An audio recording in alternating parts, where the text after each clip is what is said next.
प्राचीन समय की बात है। एक गांव में भावना और रोमा नाम की दो बहनें रहती थीं। रोमा का कम पढ़े लिखे होने के कारण उसका विवाह एक गरीब परिवार में हुआ। वहीं भावना की सुंदरता पर मोहित होकर एक अमीर व्यक्ति ने उससे विवाह किया। अपनी सुंदरता पर घमंड तो भावना को पहले से ही था, लेकिन विवाह के बाद उसे दौलत का भी घमंड हो गया। दोनों बहनों के घर आसपास ही थे। जब भी भावना को मौका मिलता, वो रोमा को उसकी गरीबी के कारण नीचा दिखाने की कोशिश करती और उससे कहती, रोमा, तुम जानती हो, अभी अभी मेरे पति ने मुझे सोने का हार दिलवाया है और तुम्हारे घर के पास वाला खेत भी हमने खरीद लिया है। तुमने तो शादी के बाद कुछ भी नहीं खरीदा होगा, मगर तुम कर भी क्या सकती हो? तुम लोगों के पास तो खाने तक का इंतजाम नहीं है, फिर तुम हार कैसे खरीद सकती हो? ऐसी बात सुनकर रोमा को बुरा तो बहुत लगता, लेकिन वो मायूस होकर रह जाती। रोमा के दिन बहुत गरीबी में गुजर रहे थे। उसके घर में 2 वक्त की रोटी भी बड़ी मुश्किल से जुट पाती थी। कई बार तो उसके घर ऐसा होता कि घर में खाने के लिए अन्न का एक दाना भी नहीं होता। तो वो भावना के पास जाती और अपनी बहन के नाते उससे कुछ पैसों की मदद करने के लिए कहती और साथ में ये भी कहती, जैसे ही हमारी फसल बिकेगी मैं तुम्हारे पैसे वापस कर दूंगी। लेकिन भावना हर बार टाल मटोल करके उसको मना कर देती और हर बार कोई नया बहाना बना देती। इस तरह भावना ने कभी भी अपनी बहन की मदद नहीं की। एक दिन रोमा ने सोचा, भावना भी मेरी कोई मदद नहीं करती, हर बार कोई ना कोई बहाना बना देती है। ये सोचकर उसने सोचा, क्यों ना मैं अपने बड़े भाई से कुछ मदद मांगूं, वो मुझे पैसे देने से कभी मना नहीं करेंगे। ये सोचकर वो अपने बड़े भाई के पास चल पड़ी। अभी वो थोड़ा दूर ही गई थी कि उसे एक महात्मा नजर आए। उनके हाथ में एक मटका था। रोमा ने उनसे कहा, महात्मा जी, इतनी गर्मी में आप इतना भारी मटका लेकर कहां जा रहे हो? महात्मा ने कहा, बेटा, यहीं पास वाले गांव में मेरा घर है, बस वहीं ये पानी का मटका लेकर जा रहा हूं। रोमा ने उनकी बात सुनकर कहा, महात्मा जी, मैं भी पास वाले गांव ही जा रही हूं, आप ये मटका मुझे दे दो।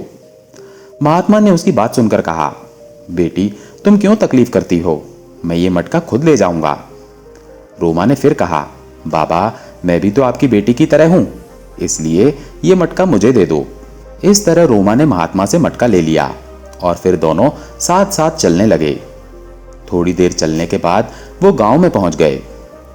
रोमा ने महात्मा के घर पर मटका छोड़ दिया और फिर अपने भाई के घर चली गई। लेकिन उस समय उसका भाई घर पर नहीं था। घर में सिर्फ उसकी भाभी थी। उसने भाभी से भैया के बारे में पूछा तो उसने बताया कि वो कहीं बाहर गए हैं। रोमा ने कहा, मुझे तो उनसे जरूरी काम था। भाभी ने उससे पूछा, तुम मुझे बताओ, क्या काम है? उसने भाभी से कहा, भाभी, हमारे घर की हालत अभी बहुत बुरी है, हमारे पास 2 वक्त के खाने तक के पैसे नहीं हैं। उसकी भाभी ने यह सुनकर कहा, तो फिर इसमें हम लोग क्या कर सकते हैं, अभी हमारे पास भी पैसे नहीं है। उसके बाद उसने गुस्से से रोमा से कहा, पैसे मांगने के अलावा अगर कोई और काम हो तो बताओ, वरना यहां से चली जाओ। भाभी का इस तरह का व्यवहार देखकर रोमा ने कहा, ठीक है भाभी, फिर मैं चलती हूं। रोमा दुखी मन से अपने गांव की तरफ चल पड़ी। रास्ते में उसे वही महात्मा जी फिर मिले। उनका घर गांव के रास्ते में ही था। महात्मा ने जब उसे दुखी देखा तो उससे पूछा, बेटी, क्या बात है, इतना परेशान क्यों हो? तब रोमा ने कहा, मैं अपने भैया के घर मदद मांगने के लिए आई थी। ये कहकर उसने अपनी सारी कहानी महात्मा जी को बता दी। महात्मा ने उसकी बात सुनकर कहा, बेटी, तुम परेशान मत हो, ये 3 मटके पड़े हुए हैं, तुम उनमें से एक मटका ले लो। रोमा ने पूछा, बाबा, किस लिए? महात्मा ने कहा, बेटी, तुम इतनी दूर से पैदल चलकर आई हो और पैदल ही चलकर तुम्हें वापस भी जाना है। अगर तुम्हें रास्ते में भूख लगे तो इस मटके में लड्डू हैं, तुम लड्डू खा लेना। रोमा ने उदास मन से कहा, नहीं बाबा, मुझे कुछ नहीं चाहिए, आपने मुझसे पूछ लिया, बस यही बहुत है। महात्मा ने उससे फिर कहा, तुम मेरी बेटी जैसी हो, इसलिए मना मत करो, बेटी कभी भी बाप के घर से खाली हाथ नहीं जाती। जब महात्मा ने बहुत कहा तो रोमा ने वो मटका ले लिया। उसके बाद रोमा ने बाबा से कहा, अच्छा बाबा, अब मैं चलती हूं, वरना मुझे गांव पहुंचते पहुंचते शाम हो जाएगी। ये कहकर रोमा अपने गांव की तरफ चल पड़ी। जब वो घर पहुंची तो उसका पति घर आ गया था। उसने रोमा से पूछा, आज तुम अपने भैया के घर मदद मांगने के लिए गई थी, क्या उन्होंने तुम्हारी कुछ मदद की? रोमा ने उसकी बात सुनकर उदास मन से कहा, भैया तो घर में नहीं थे, लेकिन भाभी ने मुझे बेइज्जत करके घर से भगा दिया। उसके पति ने दुखी मन से कहा, इसका मतलब हमें आज भी भूखा रहना पड़ेगा। रोमा ने कहा, नहीं, आज हमें भूखा नहीं रहना पड़ेगा। आज जब मैं भैया के घर से वापस आ रही थी तो रास्ते में मुझे एक महात्मा जी मिले और महात्मा ने मुझे लड्डुओं से भरा हुआ एक मटका दिया और कहा, अगर रास्ते में भूख लगे तो इसे खा लेना। लेकिन मैंने वो लड्डू नहीं खाए। मैंने सोचा घर पहुंचकर हम दोनों खाएंगे। ये सुनकर उसका पति खुश हो गया। वो बोला, अब जाओ जल्दी से लड्डू ले आओ, मुझे बहुत भूख लग रही है, मैंने सुबह से कुछ नहीं खाया है। अपने पति की बात सुनकर रोमा लड्डू लेने के लिए दूसरे कमरे में गई।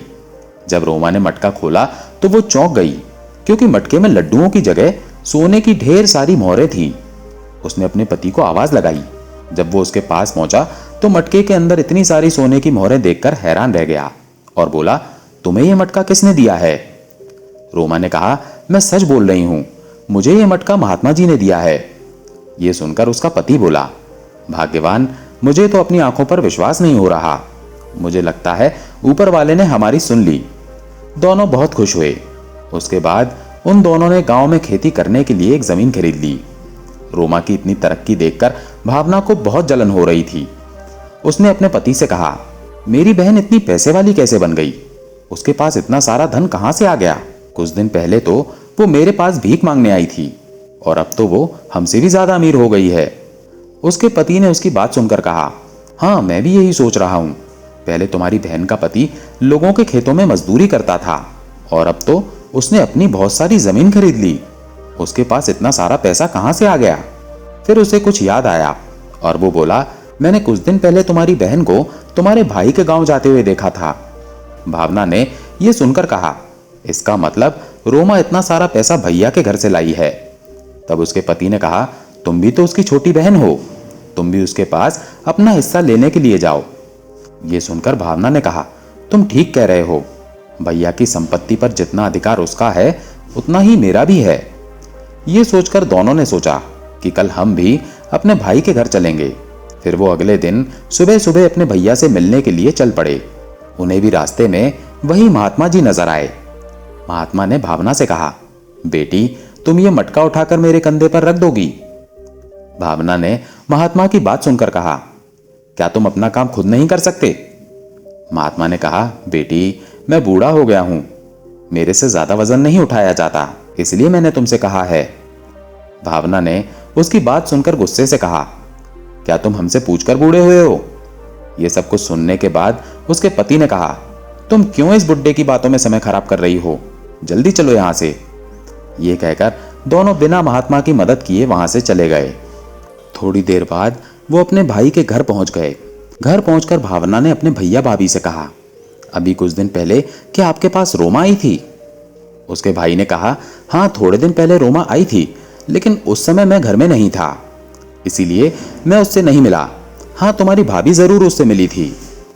भावना ने यह बात सुनकर पूछा, भाभी, क्या आपने रोमा को कुछ दिया था? उसकी भाभी ने कहा, नहीं, मैंने तो उसे कुछ भी नहीं दिया। हमारे पास कुछ होगा तो ही तो उसे देंगे।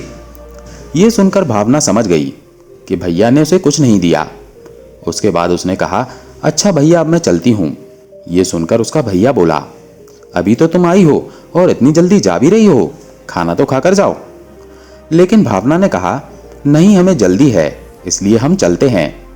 उसके बाद दोनों वापस अपने गांव की तरफ चल दिए। रास्ते में भावना ने अपने पति से कहा, भैया ने तो उसे कुछ नहीं दिया, तो फिर उसके पास इतना सारा धन कहां से आया? उस समय गर्मी बहुत ज्यादा थी। भावना ने अपने पति से कहा, मुझे बहुत प्यास लग रही है, तुम कहीं से पानी लेकर आओ, नहीं तो मैं चक्कर खाकर गिर जाऊंगी। तभी दोनों को सामने एक झोपड़ी नजर आई। ये झोपड़ी उसी महात्मा जी की थी। महात्मा ने जब उनको देखा तो पूछा, क्या बात है बेटी, मेरे घर की तरफ कैसे आना हुआ? भावना ने कहा, बाबा, थोड़ा पानी मिल सकता है क्या? महात्मा ने उसकी बात सुनकर कहा, क्यों नहीं बेटी, अंदर आओ। घर के अंदर पहुंचकर भावना ने कहा, बाबा, हमने तो आपकी मदद करने से इनकार कर दिया था, फिर भी आप हमें पानी दे रहे हो। महात्मा ने उसकी बात सुनकर कहा, तो क्या हुआ बेटी, वो तुम्हारा कर्म था और ये मेरा कर्म है। फिर महात्मा ने उनसे पूछा, मैंने तुम लोगों को पहली बार देखा है, यहां तुम किसके घर आए हो? महात्मा की बात सुनकर भावना ने कहा, इस गांव में मेरे बड़े भैया रहते हैं, उनसे मिलने हम इस गांव में आए हैं। तब महात्मा ने कहा, अच्छा तुम बिरजू से मिलने आई हो? फिर बाबा ने उससे पूछा, बेटी तुम्हारी एक बहन भी है ना जो कुछ दिन पहले तुम्हारे भाई से मिलने आई थी? ये बात सुनकर भावना ने महात्मा से पूछा, लेकिन बाबा आपको इस बात का कैसे पता? तब महात्मा ने कहा, बेटी जिस जगह तुम मुझे आज मिली थी, कुछ दिन पहले तुम्हारी बहन भी मुझे वहीं मिली थी और उस बेचारी ने मेरे हाथ से मटका लेकर मेरे घर तक मुझे छोड़ा था। महात्मा की बात सुनकर भावना ने कहा, लेकिन बाबा क्या आप जानते हो, जब से मेरी बहन यहां से होकर गई है उसके पास बहुत सारी धन दौलत आ गई है। महात्मा ने भावना की बात सुनकर कहा, उस बच्ची के पास जितनी भी धन दौलत आई है वो उसे उसके अच्छे कर्म और उसकी अच्छी नीयत के कारण मिली है। भावना ने यह सुनकर कहा, बाबा मुझे आपकी बात समझ में नहीं आ रही, और मेरी बहन के ऐसे कौन से अच्छे कर्म हैं जो उसे इतना धन मिल गया? यह सुनकर भावना के पति ने पूछा, बाबा अच्छे कर्म और अच्छी नीयत होने से धनवान कैसे हो सकते हैं? बाबा आप किस तरह की बातें कर रहे हो? महात्मा ने उसकी बात सुनकर कहा, यहां पर जितने भी मटके रखे हुए हैं ये कोई साधारण मटके नहीं है। ये मटके मनुष्य के अच्छे कर्म और अच्छी नीयत के परिणाम देने वाले मटके हैं।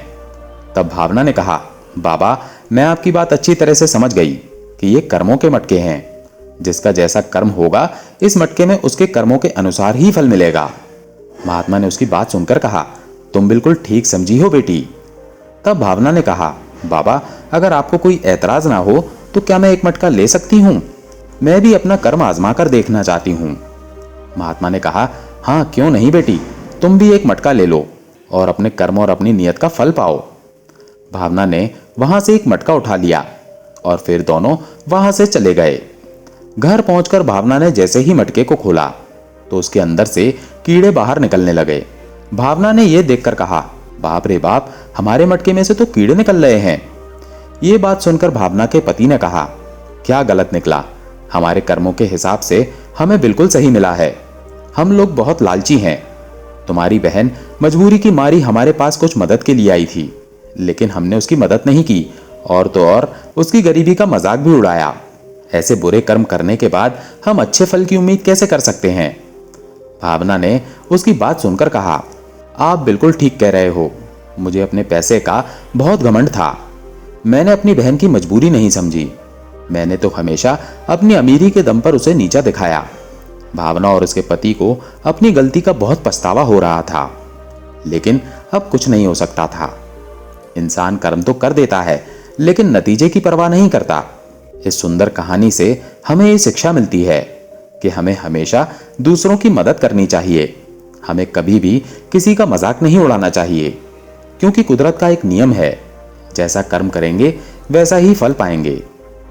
मित्रों, अगर आपको ये कहानी अच्छी लगी हो तो कृपया लाइक, कमेंट और शेयर जरूर करें। आपके प्यार और स्नेह के लिए बहुत बहुत धन्यवाद।